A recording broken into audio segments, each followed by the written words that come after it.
Presentation, if that's okay. I just want to start with just the timeline, big picture. Tonight is my presentation of the budget that we've been working as an administrative team on for the last 6 months. After this presentation, we'll provide you with your binders, then the budget becomes yours. You're mic'd, right? Am I on, Ryan? Yep. Okay, sorry. Yes. Yep. To make sure you're mic'd. The budget will become yours. We will have 2 meetings in April, and then we'll have a 3rd meeting on April 30th, and that would be a point at which the board would then present the budget that would go to referendum. We had to move that back to the beginning of April just to be able to help the towns meet the legal requirements for timelines for the elections, so that's why that got moved. So let's start. It is rather lengthy, and I apologize ahead of time. So I think when you build the budget, I think we need to start looking at what the student experience needs to be. So one of the things we talk about is the variables is the class size. And so we have set class sizes. We've done research on that. We look at the impact of that as we build the budget. That's one of the key factors that we look at.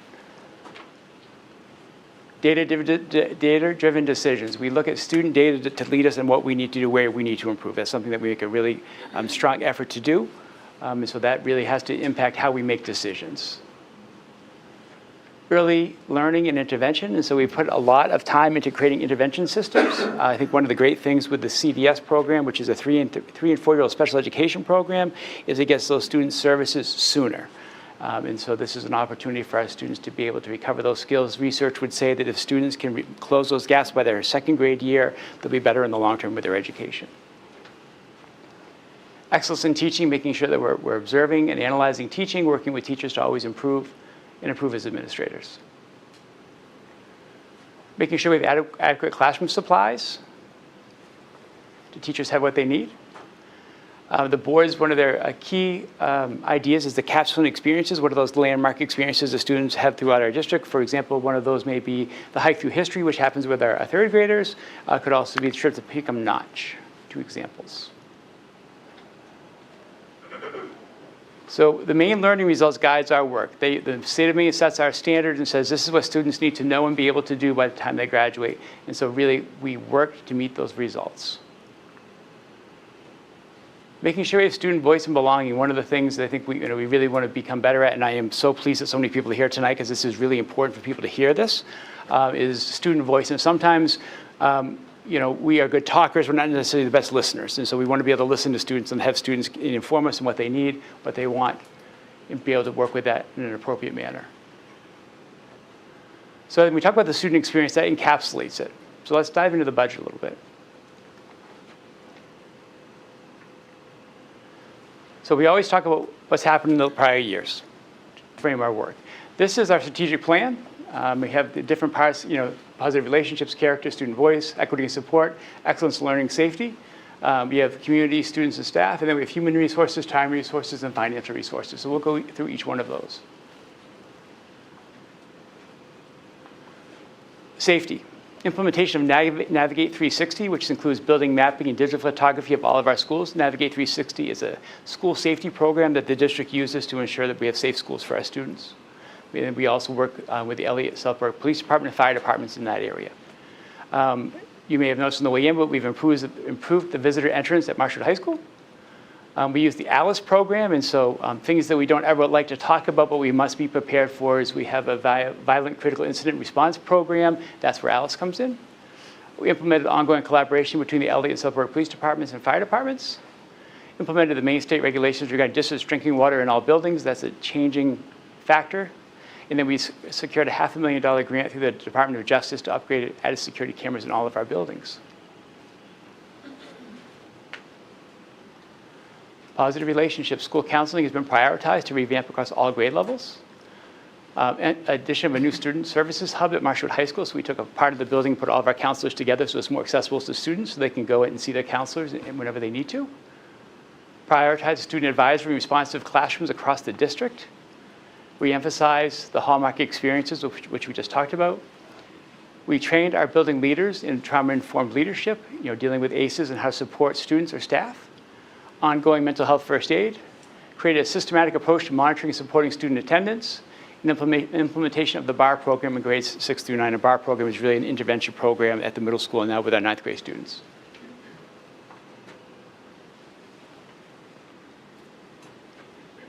Student voice. District sought opportunities to let students' voice guide our decision-making. Actively seeking student voice in school board policy committee meetings, hiring administrators and coaches, seeking opportunities for student government to partner with our staff and administration to improve building culture, utilizing peer mentoring to all grade levels, soliciting student feedback with programs and studies at Marshall High School. We have the main integrated youth health survey that our students take, the MMS peer modeling program, and a conflict resolution training. We have performed allied arts surveys at Marshall Middle School to ensure students have choice so they can follow their pursuits, their areas of interest.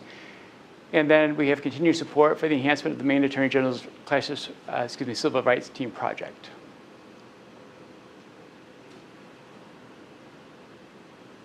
Accomplishments in regards to excellence in learning.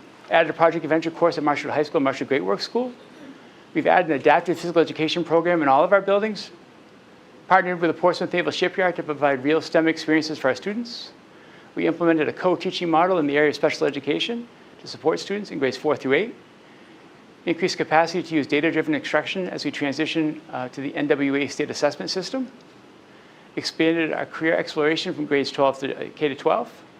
Remove systemic barriers that may have limited students' educational opportunities. An example of this is we just talked about the changes in Maine state law where students now can go to our Sanford Technical Regional Vocational Center in Sanford and be able to get courses there that will count towards their graduation requirements here at Marshwood to take care of those core requirements. So we don't want course selection to be a barrier for students to be able to, for instance, be in the welding program. We enhanced the district health curriculum and ongoing professional development with all administrators to ensure excellent instruction in the classroom.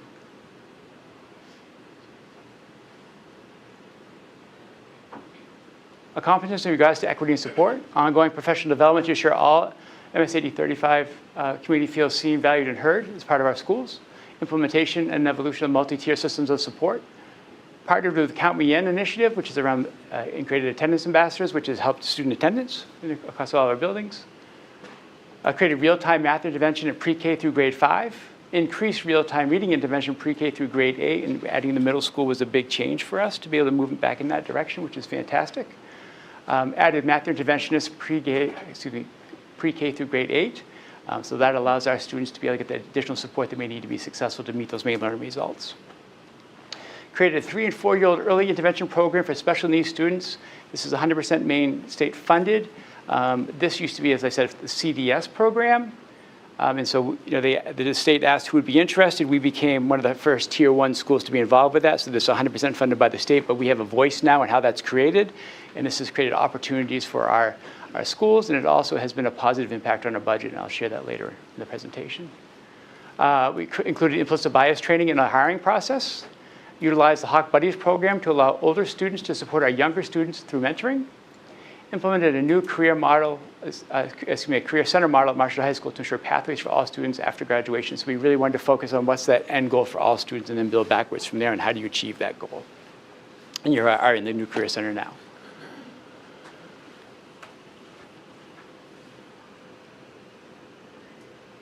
So where are we right now? Our current enrollment is 2,132 students with a total budget of $37,831,622. What are our challenges? And forgive me, there's a lot of information here. So we want to ensure that all students have the opportunity and support necessary to learn the skills and knowledge in the Maine learning standards. The district is working to address student achievement needs for our special education economically disadvantaged subgroups of students. And so if you look at our subgroups of students, those are 2 areas where we need to improve. And so really working on, and again, using that data to be able to determine how do we help students best. And we are in the process of reviewing the science curriculum to better align with the Maine learning results in the Maine science assessment. We are in the midst of that process currently.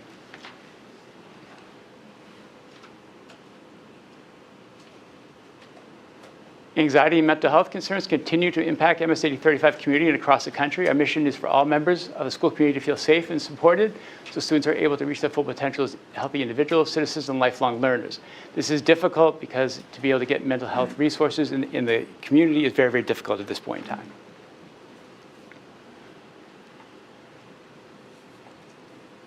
Staffing issues. Recruiting and maintaining highly qualified bus drivers and educational technicians remains a particularly big challenge. So we have some solutions to that we'll present a little bit later in the budget. But that certainly has been a barrier, and we're no different than many schools across the country with that.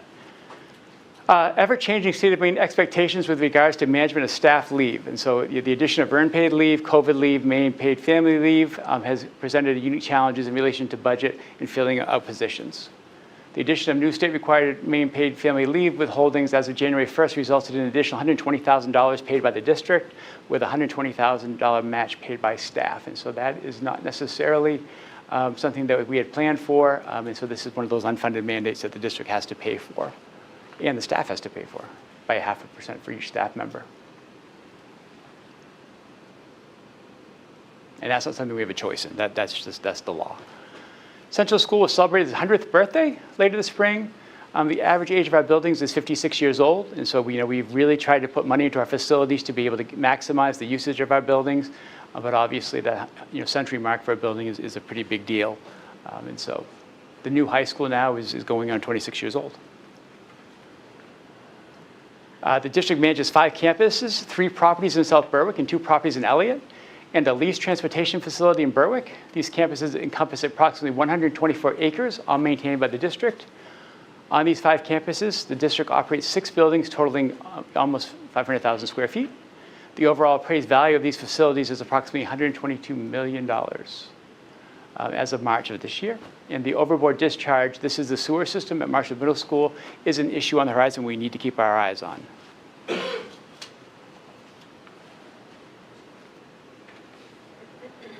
The economic climate, there's a large amount of uncertainty about future federal funding in the state of Maine.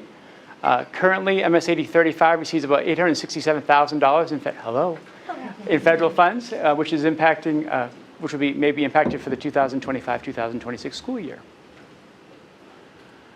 The Maine DOE is currently in the midst of an OCR, which is an Office of Civil Rights investigation with the federal government regarding Title IX.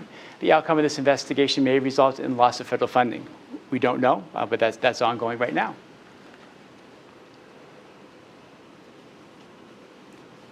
Fiscal responsibility. RSU35 is fortunate to have both communities pass our budget right around 70% approval rate. With that being said, the district constantly works to find additional revenue to reduce costs to minimize the impact of the district budget on their taxpayers. The financial variable the district cannot control, and I put this in here because people don't understand this, and I just want to make sure that we're clear on this. In 2007, the communities of South Berwick and Elliott voted to change the cost share calculation for the RSU35 school district. So that was a public referendum voted on by both communities. Historically, taxes are calculated 100% based on the municipal valuation for each community. Therefore, Elliott paid more than South Berwick due to the higher overall property value. Regardless of population, it was property value driven 100%. In 2007, both communities formed 3-member committees to discuss the funding issue. Elliott felt South Berwick should be paying more as Elliott sent fewer students to South Berwick. The committee agreed to formulate a ballot question. A referendum vote passed by 164 votes. The new agreement agreed to continue to have required contribution be 100% based on municipal evaluation, but also split the additional local contribution 50% based on enrollment and 50% based on valuation. So this changed that formula. And it depends on the year. That formula impacts the communities differently each year.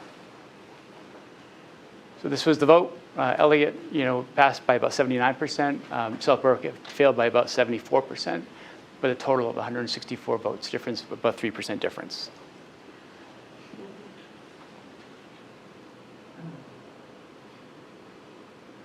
The 3- and 4-year-old early education and special education programming, a 3- and 4-year-old program was previously funded by the local budget. We accounted for these positions and revenue through our CDS locally. We've had a program at Elliott Elementary School for quite some time. At the beginning of the 2024-25 school year, the district created a separate fund to account for this program. Wages and revenues will be moved from the local budget to account for this in the 2025-2026. So we were able to take some of the costs from those programs, create a separate budget that's 100% funded by the state. So this 3- and 4-year-old program will be required by the state beginning July of 2028. So this isn't an option. This is going to happen regardless across the state of Maine. Because the state wanted to help in building the program, how to determine costs would be allocated. My concern has always been, the state says they're going to fund 100% of that, but eventually the question is going to be 100% of what? And so we wanted to be part of that conversation. The district took the opportunity for 100% state-funded program for the benefit of the district students at no additional cost to district taxpayers. To give you an idea, what numbers are we talking about? When we started off that program, it was about 34 students, district-wide approximately. One of the challenges with this program has been kids age in when they turn 3 to be able to access that program, which is a little bit different for schools because schools typically have that October 1st birth date, and that kind of triggers who goes to school. So we've had kids aging into the program. So right now we're about 73 students that are involved in this program.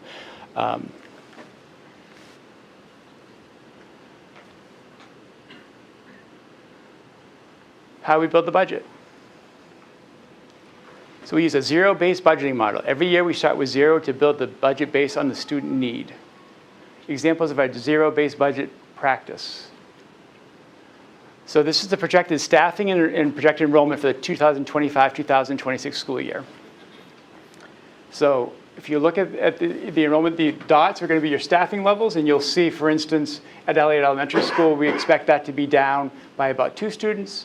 Central School is going to be up by about 22 students. Great Work School is going to be off by a student. And so you'll see at Elliott that we'll be recommending a reduction in staff because of the student needs in that building, but we'll also have to add an additional staff member at Central School because the Central numbers are growing. And we'll talk about how do we determine those numbers in a second. So these are the projected enrollments by grade levels for next year. This number is forever the hardest number to judge, which is the pre-K number. You really just try to go for a 3-year trend to try to figure out what has the trend been. I will say this now, I am concerned about the numbers at Elliott Elementary School. We are down a little bit this year from where we have been in the past. We're going to fall on a 3-year average to be able to manage that. But again, that's really something we just have to guess around. So Elliott Elementary School, you can see 52 students in pre-K, kindergarten 57, and so on. Marshall Great Work School, we have fourth grade is 157 students, fifth grade is 133 students. So now we take these numbers and we apply them to the class size policy. So to start off with pre-K, we have no gray area with that. I just want to remind everybody, pre-K is very clear. You can have 8 or less students with 1 teacher by state law, or you can have 16 or less students with an educational technician and a teacher. So that there's no variables with that for us. For instance, if we find out that we have 17 students, we would be forced to open another section by state law, which is really tricky. Kindergarten is 14 to 18 students, and so if we were to go back and look at our kindergarten numbers, we would say 57 students, and then we would look at the class size policy. Then we would determine how many students we need. The way our class size policy works is that from kindergarten to grade 1, it's 14 to 18. As superintendent, I have variability on 1 to either side. So if it's 13 students, I can still run a class with 13 students. Or for a situation where it's a little bit larger, if we had 19 students, we could still run the class. Anything above or below that would require coming to the board for board approval for that. As you can see, grade 2 to grade 5, those class sizes get a little bit bigger from 18 to 22. Grade 6 through grade 8 is 18 to 25. And then grade 9 through 12 is 15 to 25. I say this often, but it's important to talk about it again. In some respects, it's really unfair for the elementary schools because you can just look at those numbers really quickly and say, we have X number of first graders, there's X number of students allowed per class, we can figure out how many teachers we need. At Marshwood High School, it's very, very different because it becomes that, what classes do we offer? How many sections do we offer? Do we offer AP classes? Do we not offer AP classes? Do we offer electives? It becomes a little bit trickier. And so we want to make sure that we find this number based on our student needs. And so right now, we're going through the course enrollment process. So students are filling out their request for next year. And then we'll start to work with those numbers to be able to find out where things fall. And there's one section or one topic in particular I want to be able to address later on in the presentation around that. How do we come up with the individual school service and supply budgets? So what we do is we create a dollar amount. We say at our elementary schools, they get $235 per student. Middle school is $240 per student. High school is $285 per student. High school vocational students is $143 per student. So we have those students who attend the SRTC in Sanford. They may go the half of a day, so we don't give a full allotment for the full day for that child. We do half of a day because half of their day will be at Sanford or Dover.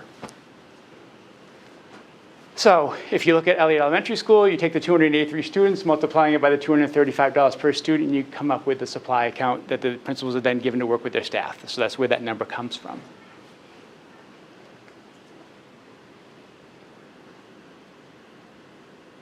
Major budget drivers. So overall increase, decreases in existing costs and revenues. So salaries, insurance, and payroll taxes. That's an increase of about $530,000. It includes an additional $70,000 for the new main paid family leave initiative. I'm sorry, I get that in the federal earned paid leave, confused sometimes. So the main paid family initiative. Health insurance is a variable right now. We're really good at forecasting what that looks like. And so what they do is they create a loss ratio. And so what that means is that the insurance company says you put X number of dollars into the pot, you spent X amount, and based on that ratio, did you cost the trust money, or did you save the trust money, or was it fairly equal? Would depend on what our rates look like for next year. Our rates look really good when you look at just our rates. Unfortunately, I received a letter 2 weeks ago from the Benefits Trust saying that the money that they used last year to fund the health benefits is going to be reduced. So it's really hard now to tell what our number is going to be. So we put a dollar amount in there at 7.5% increase. And that was based on the number that they said of the money that they were short. So just want to know where that number came from. We should have that variable hopefully within the next 3 to 4 weeks. Certainly by the 30th of April, I would hope. So if we go back over our loss ratios, and so this 92% says that we put, for every dollar we put in, 92 cents or 92.4 cents was spent of that dollar. There's an administrative cost to run the program. And that resulted in a 5.8% increase. 2020 calendar year, you can see for every dollar we spent 75 cents, so there was money left there, so we had no increase. The next year, no increase. No increase. Last year, we spent 97 cents on every dollar. There was a 5.6% increase. This year, we are at 74.5, so there's a significant increase. So if you fall back to the 2021 calendar year, logically, it would make sense that we would be at a zero. I just can't take the variable in that they're adding to right now about the money that they put in. That's a variable that they can control. That was unsettling to get that email. That's a lot of money for us.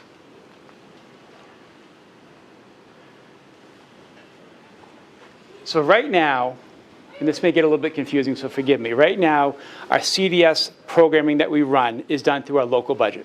And so we have a program that's run at Elliott. We have a number of staff people. There's a number of services that are taken care of. All that money was within our local budget.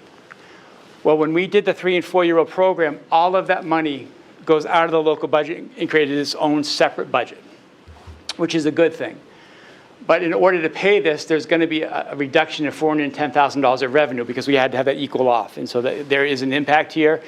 It's not a huge issue, but it is a factor that we have to talk about.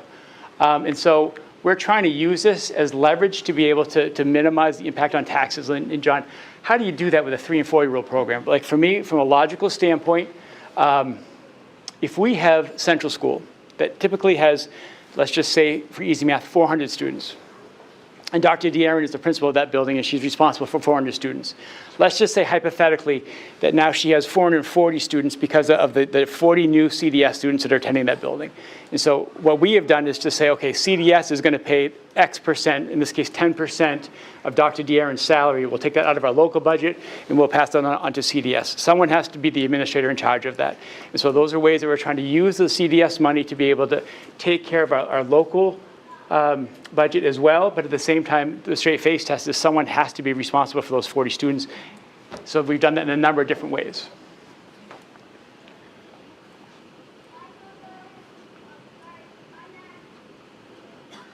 So district moved $437,000 of wages from previously reported in the general fund to a newly established CDS fund, which is 100% funded. So this is the fund that we moved, so it's $437,000. Rollinsford, we've renegotiated our contract with Rollinsford. And so their The way the building had worked previously is that they were always a year behind us, and so we made sure that we put an escalator on that every year to ensure that the district was getting the money that it was owed for that year. And we also recalculated how the co-curricular activities was budgeted. So currently, prior to that, we took the entire cost of co-curriculars divided by the number of students in the district and created a cost per student and used that to be able to determine what Rollinsford would pay. But the reality is that the vast majority of our co-curricular activities happen at the middle school and high school. And so we changed the formula, pulled that money out, and so it increased, almost doubled the amount of the co-curricular monies that we recouped from Rollinsford. District goals, it's an addition of about $385,000, excuse me, $58,000.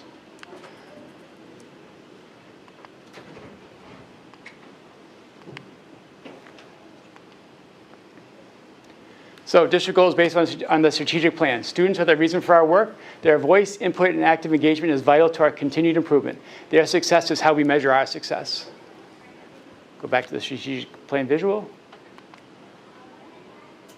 So when we look at our data, one of the areas that we need to improve is our science at Marshall Great Works School. And so the way that I'm recommending that we do that is we create a part-time STEM position at Marshall Great Works School where we would have students receive additional science support once a week for about 40 lessons or so. Cost of that is about $45,000.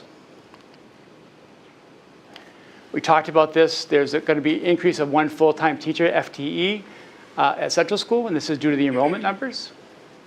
Cost of that is about $80,000. Reading support at Marshall Middle School, and we're going to try to reconfigure the librarian position at Marshall Middle School. One of the things with the BAR program, as wonderful as it has been, that has cost us some intervention because that person is the BAR person and the interventionist, and so we've lost some intervention time. And so we're trying to find another way to get some more intervention, particularly for our sixth graders, where it would be a pull-out program where we can have 12 to 16 students every class of those kids who struggle in reading the most. Kids have to be able to read and kids have to be able to do math. That's going to cost about $7,000. Elliott Elementary School, there will be a reduction of one staffing position, which is about $105,000. And so people might ask, why is it $80,000 here? Why is it $105,000 here? Here's a speculative number. We don't know who we're going to hire. That could be someone who could walk in and could be right out of college, bachelor's step one, and it could cost $50,000. Or it could be someone who's at the top of the scale who could be more. But in this situation, when we have someone leave, we know the exact dollar amount because that's what we have in the budget. So just so, if there's a difference there, that's why there's a difference. Science at Marshwood High School, I had this last year as a reduction. And when we look at our class sizes in science, they're really small and they're below the class size policy. And so what I've done is I've said, my recommendation would be to reduce that from a full-time position to a part-time position, have 2 classes available to be taught, but let's go through the course enrollment process to see what those class sizes look like and what student interest is. One of the factors that's a little bit difficult or has changed things for us is that we have about 83 students accessing some type of technical or vocational education outside of this building for part of their day. And so that does that impacts electives that kids may be able to take in other areas. So that's a savings of about $45,000.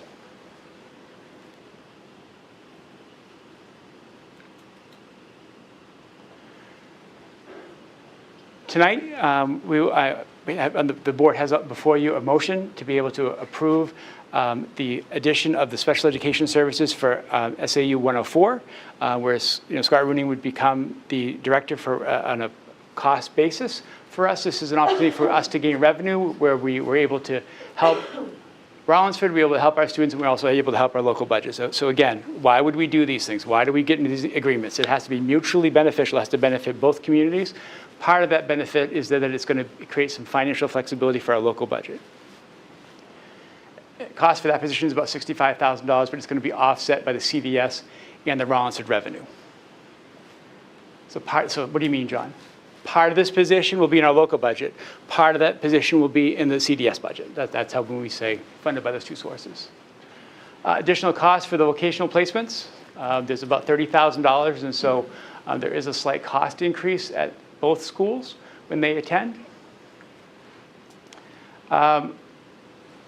Last year, we reduced this position to a 0.8 position, and we really wanted to take some time to create some opportunities for students. The numbers in our chorus, in particular, in our music program, weren't requiring the additional time.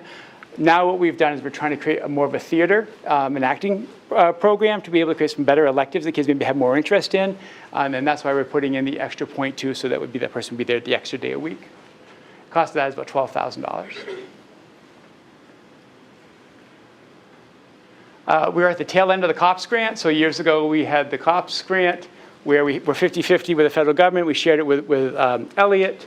It got a little bit funky because of COVID, and it kind of pushed things off a little bit, but we are now at the end of that grant. We're going to have to put about $20,000 in to be able to offset the cost of that, having the SRO at Marshall Middle School. We had used the COVID funds to be able to pay for our Google Suite, and that's the district use of technology, and so that's something that we have to pay for. That's about $20,000 cost for that. Rather than hiring a network administrator, we made the decision to go with an outside company. That's a $24,000 increase with that. The first year, that's a staged up thing. We are still saving money from what we had been paying if we would have had a network administrator, but it is going to amp up over the next few years. Our staff laptops are at the end of their useful life, and so we were able to secure a 0% financing opportunity through Apple. So we would do a 4-year lease program to buy all of our staff, most of our staff, new laptops. That's cost about $50,000. The athletic trainer cost, this was something that we used to be able to get for free, and the idea was that if we had students that needed athletic support, they would be able to go then to a certain clinic or what have you. That's gone now, and so we have to pay a certain fee for that now. That's about a $20,000 increase. I believe it's $35,000 next year. So there's an additional $20,000 cost in that. We are offsetting some of this cost by revenue, and so how would we do that in athletics? You might ask. For example, this past year, our wrestling program was a co-op with Kittery and Marshwood. And so what happens is we create a total cost for what it costs to run our wrestling program. If 38.4% of the kids are from Kittery, we bill Kittery 38.4% of the cost of the athletics. That then would be used to be able to offset the cost for being able to run that programming. Many of the athletic events require an athletic trainer to be on site. That's not a variable that we can control. Facilities projects, we have to be able to continue to put money in our facilities program. One of the areas that you probably may have noticed, but is the lower parking lot at the high school. We've tried to do our best to be able to maintain that, but we've got to replace that now. We did a cost analysis, and it cost us about $30,000 to $35,000 to do the crack replacement on that. That would buy us another year, or we can do the whole thing for about $90,000. And so the smart money is to do the $90,000 now, not spend $30,000, and then in another year, it's going to be $105,000. And so just take care of it now, so that's where that money's coming from. Cleaning supplies are just more expensive now. There's no way around that. The state used to fund our routing program for transportation. They no longer are doing that, and so we have to have our own routing program. So that's about a $45,000 a year cost. So I talked about bus drivers, and bus drivers being kind of a constant issue for us. And so what do you do? And so we did some research, and we found, they call it a Minotaur, which is a funny name, but whatever. It's a 14-passenger mini bus/van. And so why is that important? Because that, if it's under 15 passengers, it does not require a CDL. And so for a driver to get a CDL, that's typically a 3 to 5 month process to get a CDL. To be able to get a license to drive the Minotaur is probably about a third of that. And so now if we can have that Minotaur, we can take our van drivers, rather than having to wait 4 months for them to go through that, we can get those van drivers trained, pass the driver test, be able to drive the Minotaur. The other thing that helps with this is that there are, as I said, there are 14 passengers. A, they're safer. B, they're yellow. C, they have flashers. And then D is that if we ever have bus runs that are canceled, if we have 2 Minotaurs that van drivers could drive, rather than canceling bus runs or trying to shuffle 25 kids in 25 different buses, we can say we're going to send the 2 Minotaurs, we're going to take 28 kids off those buses, put them on the Minotaurs, and then we can have 2 separate runs. And so we're trying to be able to adjust. Because of that, we are not putting in money for a school bus for next year. We're going to put the money for the Minotaur in instead. There's kind of a picture of the Minotaur here. Everybody's seen them. It's nice and small. So superintendent's recommendation, continue with our real-time student remediation. We have got to have programs in place that when a student struggles that they get help immediately. We need to make sure that those kids are getting what they need and we're meeting them where they are. The responsive classroom model at our elementary schools has been a game changer for us, and making sure that our staff is trained in that and continuing that is really important. Our trauma-informed practice, that really is becoming more of an issue where students come to us with significant trauma, and we have to be able to help those students where they're at. Continue our relationship with Sweetser. So Sweetser is an interesting thing. Remind you that Sweetser has no affiliation to the school district, but we do have a partnership, and so we provide them a space and a phone, and then they're able to see our students throughout the day at their own cost, not at our cost. So it's really mutually beneficial relationship between both groups. We've made some significant changes around our substance abuse, and particularly how we manage students who have issues with substance abuse. I think there was a time when the idea was if a student made a mistake and let's just say that was caught with alcohol, that giving them a 10-day suspension was going to all of a sudden cure them of any problems that they might have, particularly around substance abuse. And so we've changed that a little bit, and so now we've created a 3-meeting model where our counselors are meeting with students, really processing what occurred with them. If they need help, to be able to give them the support that they need, getting them back in the classroom as quickly as we possibly can because it doesn't want to cost them their education. And then if it continues to happen, we do have a program called the SERP program that students could go to in lieu of being suspended for up to 10 days. We can't talk about we want kids to achieve and then say the answer for everything is not having them in school. Kids have got to be in school. Restorative practices, really working with our staff and our administrators on restorative practices. And then implementation of the BAR program at Marshwood Middle School, Marshwood High School. Resources and fiscal responsibility. We do have a small increase in superintendent supplies. It's about $4,200. Property and casualty insurance, we don't know what that's going to be right now, but we have had 2 or 3 significant things. We had the pipe breakdown here that was a significant cost, and going back, I think 3 years ago, we had the mold issue at Marshwood Middle School. So that was about a $300,000 cost for the insurance covered that. So I know that question came up last year at the district budget meeting. Don't we have insurance? We do have insurance, but now that the insurance cost is going up. We're guessing, we put a number in there, we put a 20% increase. They told us it could be anywhere from 12 to 15%. I just don't know where it's going to be right now. Once we get more information, we'll be able to solidify those numbers. We have eliminated the district's communication director. That position has been eliminated. Those responsibilities are going to be taken care of by the administrative assistant who's at the front office, Terry Leach, who does a great job for us. She's also one who helps put the newsletters out. And we have a dual responsibility to the citizens of South Berwick and Elliott to provide high-quality education to the residents of our district while maintaining fiscal responsibility. Trying to balance those two things. There's a lot of lines here. The dotted line is the state average. And I showed this chart last year with last year's data. So now this is going to include not this current year's data. So we're always one year behind. So this is showing now, is last year's data. Last year I showed you the year before's data. So you can look here. All these lines are your SRTC sending schools. So Kennebunk, Kittery, Marshwood, Massabesic, Noble, Sanford, Wells, York, SRTC average, and then the state average. So when you look at Marshwood, we are definitely in the middle when it comes to cost per student allocation, but we are significantly below the state average. So if the state average is here, we are significantly below that. So what does that mean? Why is that important? Well, it's important for this, is that that state average is based on every school in the state of Maine. And so we have, you have to understand that the cost of living, as everybody here knows, is that in York County and Cumberland County is significantly more. And so for us to be there, taking that into account is really, really important. And I think it's impressive. I worry that we want to make sure we balance this with making sure kids get what they need. And that is, both of those things have to occur. And so as you can see, York is significantly more, Kittery is significantly more, Kennebunk significantly more. I think is this Noble? Who is this one? Wells. So basically a lot of your beach towns. We're here, and then we have Noble, Massabesic, and Sanford. Those are real numbers that are available on the state website. I'm just trying to present facts. Here's factual information. Go to the state website, check the facts. They're facts. Where are we next year? Projected enrollment is going to be down about 0.19%.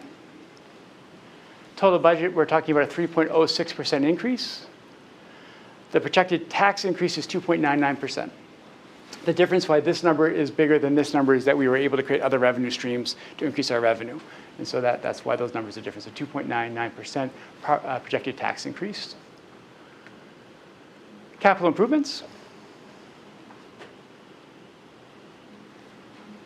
This is not one of our doors, but we just have a picture of a door. So we need to fix the doors here at the high school and the Marshall Middle School and Elliott Elementary School. They are in tough shape. They haven't been replaced. They need to be taken care of. That creates a security issue. So we'll want to get those fixed. We want to continue redoing the classroom floors at Central School. We want to have a lease purchase to purchase an outdoor lift. This is just a wise investment. So for example, we need to seal all of our buildings. So we have to go and make sure the bricks are sealed so we don't have an issue with that. For us to rent a lift for 1 year, I think it came out to about $45,000, Todd, to rent that for 3 weeks. Yeah, about $45,000 to rent that. And so if we can lease purchase that and pay for it over 5 years, that will be a savings for us. And we can also get the work done. And then there's the little things in between that need to be taken care of, whether it's, if something needs to be painted, if we need to take the banners off of our lights, if we have to replace light bulbs, all those things, having that lift is going to be important for us. So I would recommend that we strongly consider doing that. We have to finish the windows project at Marshall Great Works School. We put that off for a year to try to be as wise as we can. We need to do that project now. And there's the Minotaur. And then repave the lower parking lot at Marshall High School. That's about a $90,000 piece. I just want to share with you that I asked Todd to reach out to Libby Scott, who's given us the best quote. And they have assured us that price is locked in for now. I'm concerned because of that being a petroleum-based product, what would happen if, with tariffs and everything else with the cost of energy. So that's a good thing that we're able to get assured that will be the cost. Capital improvement plan. Continue to strive towards sustainability with cost-effective manner. At least this is next year, at least one school bus. The ceiling I just talked about, roof repairs at the middle school. That's a constant cycle that we have to go through repairing our roofs. Replace metal door entries at Central School, and then parking lot review. So we put a lot of money into parking lots over the last 7 years. I think now we need to kind of go back and see where we're at. It would be great if we could just start to take care of those so that we get longer life out of them. That would be the goal. 2026-27 continued. Looking at potentially have 2 new school bus leases. Continue the ceiling, the parking lot, roof repairs at Central School now. We need to go at the metal doors at Marshall Great Works School. Exterior fencing at Marshall Middle School is in tough shape, and then we have windows at Marshall Middle School that we need to start to replace. We're just trying to get on a cycle of being able to take care of those things. Continue to strive towards sustainability. A lot of these are very similar. Those are things that are ongoing. The downstairs bathroom at Marshall Great Works School needs an overhaul. That's something that we'd like to be able to take care of it. Obviously the 26-27 years is kind of our plan. We have the windows at Elliott Elementary School. The gym floor at Marshall Middle School is on its last legs. I think we can get one more sanding out of it. That's going to be an issue. There's no easy way to do that, and so we don't even have numbers on that yet. So this has been something that if you see the list, it kind of just keeps getting pushed back because the cost is just so much. The problem is that's right on concrete, and so if you pull up that floor, you're going to have to do something because you're going to create a lip within the gymnasium where it's a tripping hazard. So we're not there right now, but just it is on the list. I know that if there's one project that I hear a lot about is the middle school gymnasium floor. Again, here's the big deal, is a leach field and overboard discharge. And so we're right now on a 10-year plan to be able to use that overboard discharge. If that fails, we have to come up with a solution on how do we fix that. The reality is where that is, that there is waste. There's water that goes into Sturgeon Creek, and that's where it's the overboard discharge. If that fails, we may be required to shut that down, and then we're going to have to come up with some other solutions on how to manage that. Obviously, that's not what we want. We want to try to be able to maintain it as best we can, but it is old. And I think there's only 1 or 2 overboard discharge permits left in the state of Maine, and we happen to be one of them. And so that's something that we are going to have to eventually address. Now, I have talked to the person who's done this, who kind of helps guide us, and they keep saying, just plug into the Elliott sewer. You plug into like that's not an option. Like that's about I think it's a quarter of a mile, half a mile to the and then we'd also have to create a pump house. It's just that's not economically feasible, and so we would have to figure something else out, whether it's creating a new leach field, whether it's just we go the route of storage tanks and have to have those pumped, which is very costly, and so we're just going to have to be able to manage that as it comes. But we do need to have some flexibility because this could go, and we just need to be ready. The exterior doors, and then we'll start the window project at Central School all over again, if they need it. Programmatic improvements, kind of the short term and long term. So we've changed graduation requirements to allow more flexibility for multiple pathways. What we didn't want to have happen is that students who, if they make a mistake in their freshman or sophomore year, and then all of a sudden they go to course enrollment and you say, you can't do this because if you do, you can't graduate. That's not what we want to do. So we created some flexibility within that, still holding a standard, but at the same time making sure that students, if they do misstep, that their support's there so they can be successful, but it also doesn't create lifelong decisions for them that, that shouldn't happen to any student. Sustainability, we want to continue to work on our community partnerships, maintain a robust extracurricular programming, the more inclusive model of special education. The data is startling. Years ago, it might have been that if you were in special education that, you needed to go to the resource room and get kind of that smaller instruction. Data on that does not support that that's the best thing for children. That, those are students who are 2 years behind or greater. We need to have students in the regular education classroom getting that exposure to our best teachers, to our, to the most robust content that we have, giving them the support that they need to be successful. We'll continue to look at safety, expand intervention opportunities, the ELO programming, and so that is a growing area in the state of Maine where we have an opportunity for students, if they have a passion for a particular thing, as Rob Scully has come in and presented to the board, to be able to make access to that. We've done some great work with our health curriculum, and then achievement data to guide our practices for our classroom instruction. Long term, use student voice to build opportunities that meet the Maine learning results. But needs to remain compelling to students. Remove systemic barriers, and that's something we're trying to talk about a lot. Implement full-day pre-K, and this has been something that's kind of come up a lot, and I just think, there's just a lot of information out there, and so why can't we do it today? First of all, the cost of it would be about $650,000, and so that's an incredible use of assets right now. That's part of the issue. And so we just said, basically, let's put that on the back burner for right now, but let's kind of look at what we're doing currently. Can we do something better than what we're doing now? Can we make some enhancements? So we're looking at that. Here's really the bigger issue. We are required by law to have this 3- and 4-year-old program. I think you've heard me say that 5 times now, right? But I just don't know. When we went from 36 students, and now we're at 70, I don't know how space is going to be able to house all of this. Because basically what you would be doing with our pre-K students is you'd be creating now 4 other pre-K classrooms at Central School, 2 other pre-K classrooms at Elliott Elementary School. There's a space issue. Now, Elliott, we're fine. We have plenty of space at Elliott Elementary School. But there's 2 variables that are going on right now. And so we did apply for a grant from the state that would have cut that down significantly. That could have been a bridge for us to be able to get there, and we did not get that grant. And so we had that conversation probably in December or January, but I just want to kind of go back to that because I have got a number of questions that people are we doing it or not? That is not included in my budget, just so that everyone's aware. We need to continue to work on our program of studies. We need to review, support, and enhance our hallmark experiences in each building. And then again, you've heard me say it, but we're going to use data to inform our instruction in our programs. What do students want? And so one of the things that the board does is you give, each principal a small amount of money. I think it's like 10 points to be able to say, students, if you're interested, you have an opportunity to go to the principal and say, you know what, Mr. Bernal, I would love to have a Pokemon club. That would be something I'd really be interested in. And if that Pokemon club is what gets kids to go to school every day, that's a great thing. And so now, we have kids doing Pokemon Club. We have kids doing Dungeons and Dragons. We have different opportunities that maybe we wouldn't have taken advantage of when we were in school, but kids may want right now. Whatever that is for kids to come to school, that's the important part, right? Whatever that draw is, we want kids in school every single day.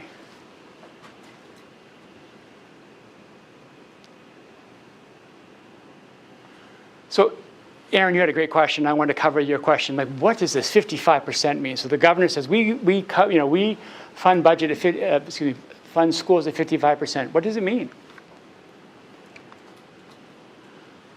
Nearly all schools spend more than the state's allocation. That's the ED279. They create a number that they created. You know, they take data and then they kind of back into this formula around what schools should get with their formula. So they fund 55% is the average for all schools in the state of Maine. It's not every school is funded at 55%, but that is the average. Maine DOE funds at 55%, but also controls the formula. So you can say, you know, we're going to put a teacher in at this cost, even though the state law says the teacher's cost needs to be $50,000. We're going to put it at $48,000. I'm just giving an example of how that could be. So they can change the variables in the formula every year to ensure that they meet 55%. Like that's a formula that's not a set formula. That is tinkered with every year. Small changes in that formula make significant impacts on local communities. Facts. Some districts in the state of Maine receive more than 55%. Lewiston receives far more than 55%, and some receive less. York receives way less than 55%. But that's where the average comes from. Here we go into the weeds, so just bear with me here. There's a lot of information here. So this is the back page of the ED279 for Marshwood. And so I just want to highlight right here, state share. 52.04%. So as you can see, that is not at 55%. So we do not receive 55% funding from the state of Maine. If funded fully, 55% using the state's EPS calculation, it would be a difference of about $830,000, which would go to the community. So that's a lot of money when you start calculating that. So we are not at 55%. I'm going to go to Lewiston. Lewiston is at 80%.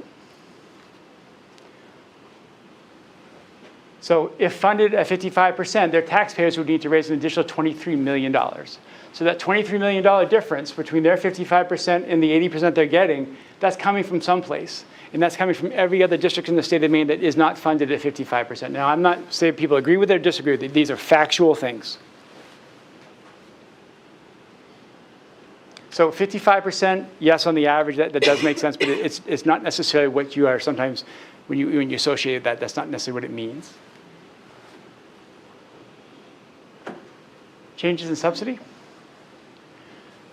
So FY25, total of the $37 million. 26 is $38,864,582. Change in revenue, you'll see the revenues going down slightly. Part of that is because we took that money out from the revenue that was used to offset CDS, and we moved that to its own separate account. I know I've said it a few times, but I just want to keep going back. When people see those things, I want them to understand where that comes from. So the change.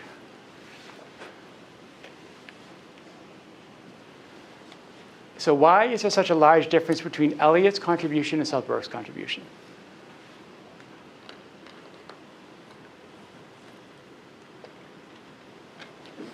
So the large difference between the two communities is solely based on the property value growth in South Berwick versus Elliott over the last several years.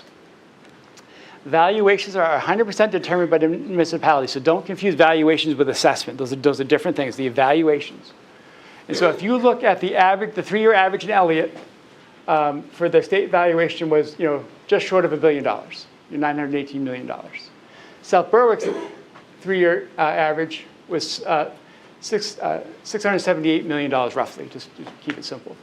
So there's about a $300,000 difference, a $250,000 difference in there. The 2025 ED279, this is right on the state website. Elliott's 3-year average, okay, 5-year growth is 24.46%, but it was $1.1 billion. South Berwick's 3-year average state valuation, $867 million. 5-year growth, 24%. 5-year growth for South Berwick, 27%. So you're starting to see that the South Berwick's growing at a faster rate than Elliott. And so when you go back to that formula, part of that formula was based on the fact that Elliott's valuation was so much more that was balanced off with the students. And so now that difference between the two communities is shrinking. If you look at the 2026 ED279, Elliott's 3-year state valuation is like $1.2 billion, which is an increase of 6.9%. South Berwick's 3-year state evaluation is just shy of $980 million. It's an increase of 13.1%. Again, available right on the state website. These are the numbers. If you look at Elliott, this is billion, just so you know.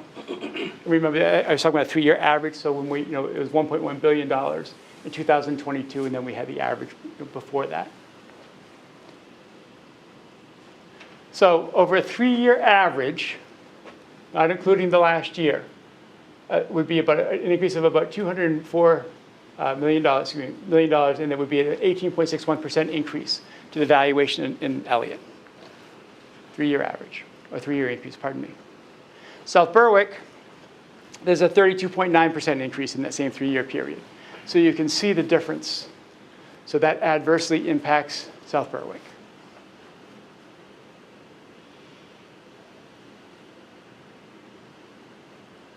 These are the numbers. This will all be available online when we start talking about the per pupil expenditures. So again, go back to 2007. These numbers all now get applied to that formula.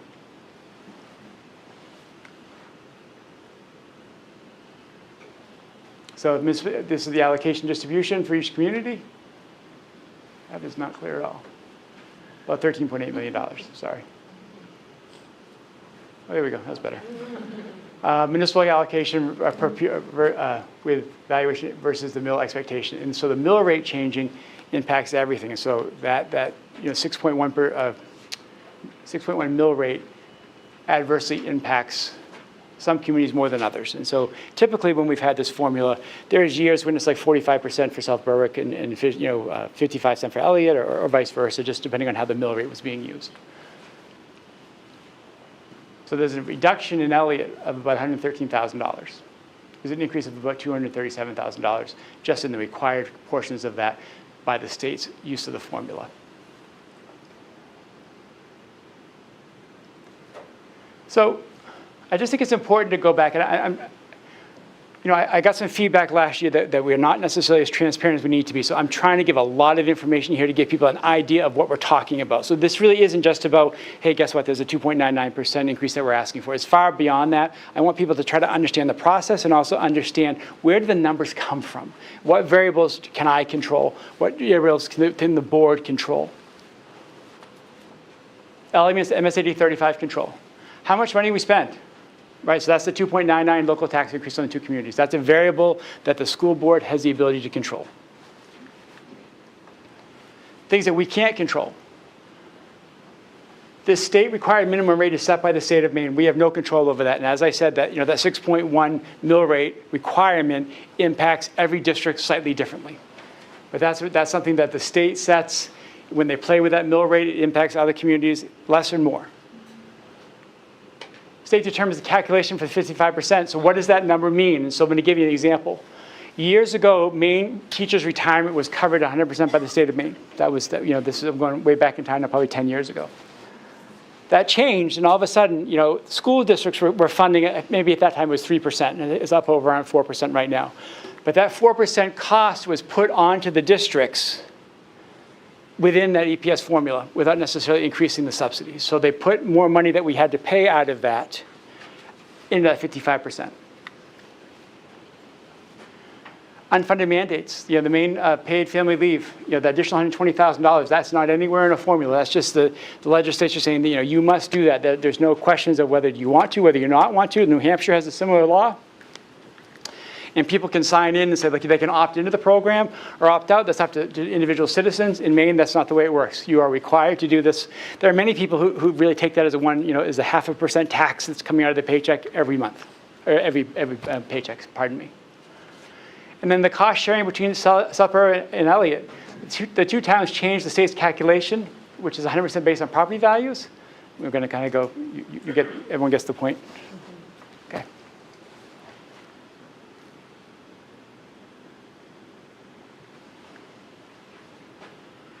So we go back, 3.06, 2.9% projected tax increase to the community. What are we most proud of? Things to celebrate? Creating an environment where students can grow and learn as learners. Continue use of the strategic plan to guide our decision making. What are the values that the district has? Let's come back to those values. Like when things are hard, we have to come back to what's important. And we create those things and what's important when we have clear heads and clear minds. then when things happen, we have already established those priorities. Open and honest, transparent communication with problem solving was used throughout our budget process. Here's the information, and there's ways that we're going to try to be able to make some changes with the budget presentation this year to be able to make it a little bit more accessible to people, but really trying to be as open and as transparent as we can be. Collaborative decision making. We meet with our principals starting really in October about what do you need, what do your students need, what does the data tell us your students need, what does our enrollment look like. We're trying to balance programmatic improvements versus fiscal responsibility. We're always in that, like making sure that we're be able to balance those two things.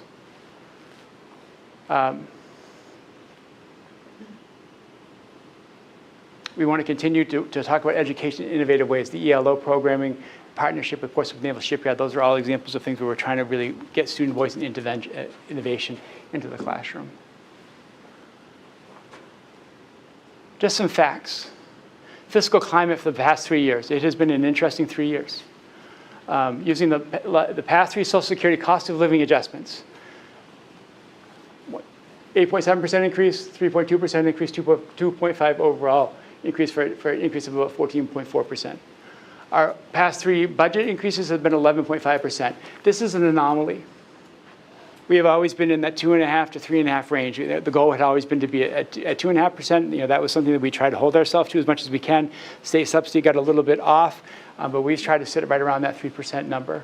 Last year was difficult. We knew it was going to be because there was economic situation where kind of that fallout from this. And believe me, all this information is used by everybody. Businesses look at that. They say, look, what are our costs of goods and services? What's the cost for employees? Those are all factors that we have to be aware of.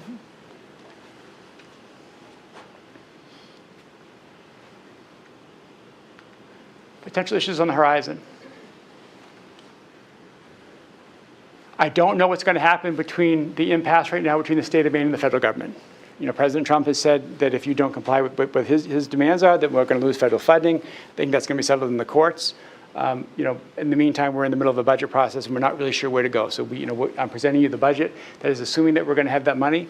Obviously, we have to build contingency plans in case we lose that money, but that's just a reality of. And so a question comes up is like, if there's any money in the budget you can't cut, it's that $867,000 because that's your IDA, that's your special education money. That's the money that by legal guidance, by law, you're required to do because an IEP says you have to do that. And so like that money is going to stay, that money is going to be spent regardless. And so we're going to have to look at cuts in other places if that were to come to that. Hope it doesn't. We're not going to think about that tonight, but I just want to put it on the horizon because I just don't know the answers to it right now. Any potential changes in Maine's legislation could create unfunded mandates. So anytime that you change the minimum salaries for teachers, so the state of Maine says, you have to pay a minimum of this amount, that impacts things. Particularly with educational technicians, and so last year I think it was a 1.25 over minimum wage for educational technicians, and so that that obviously impacted where by law we had to raise our amounts that we're paying our educational technicians, and believe me, they earned every dollar of that. Hard-working people. Don't know what to make of this right now. Legislation is currently on the table discussing whether or not to pay teachers overtime in excess of 40 hours a week. I don't know what that would look like. There's some pretty clear laws in the. They used to say if you are a salaried employee and you made over a certain amount, you would not be eligible for overtime. So there's two things going on. There is a push to be able to increase that amount, or decrease that amount to make more people eligible for overtime, and at the same time make teachers eligible for overtime. It may be the situation where some staff would be, some staff wouldn't be. I don't know if it's going to pass, but it's something that when I see that could have an immediate budget implication for everybody. CDL drivers. I feel like I've been superintendent for 6 years, and I feel like we talk about it every year. Like this is just an ongoing issue, and so we're continuing to work on this. And this one, it may have some resolution to it, but potential legislation that may require all high schools in Maine to begin after 8:30. And so that's a big deal. And so like on paper, you can say, well, that makes sense. High school kids want to sleep later. I understand that, you can talk about the science of that. This is a huge, huge impact on this school district. And so like why? So one of the reasons why would be that all of a sudden we're now going to have, 5, 6, 7-year-olds out at 6:30 in the morning waiting on the side of the road for the bus to come. Like that makes me nervous, and just my own bias. That concerns me. That's going to change things for families a little bit. Could help, could hurt. I don't know. It would be a budgetary impact because we would probably have to run another tier of our busing system. Depending on what happens with our SRTC school in Sanford, we may have to add a third run. We run a 2-run system, high school, middle school first, elementary school second, and so that depending on how things work, we may need to run an additional run, which, go back to this, if we don't have enough drivers as it is right now, that just creates another strain on everything. And so I know there's a lot of feelings on this. We as a district had this conversation 6 years ago. There's strong feelings on either side of it, but if this does happen, there is an implication of this. My sense is right now that they're putting aside some money for school districts who want to be able to do this. And so that might be the resolutions. They may move away from mandating it for everybody. Excuse me. To be able to, people can study it. The problem is if you're going to do it, everybody has to do it. I mean, this is, and I'm always hesitant to say this, but it's a reality. By doing this, if we stayed on our schedule, or so we went to a 7:30 schedule, and we got out of school, that we kept a 7-hour school day, we would get out at 3:30. Those kids traveling for fall athletic contests, that all of a sudden light becomes an issue. And so now the games start at 5 o'clock. We're an hour away from most of our opponents. And again, athletics doesn't run the world, but I'm just telling you, that's a factor that impacts our students. And I just think those things we have to talk about as we kind of go forward. So.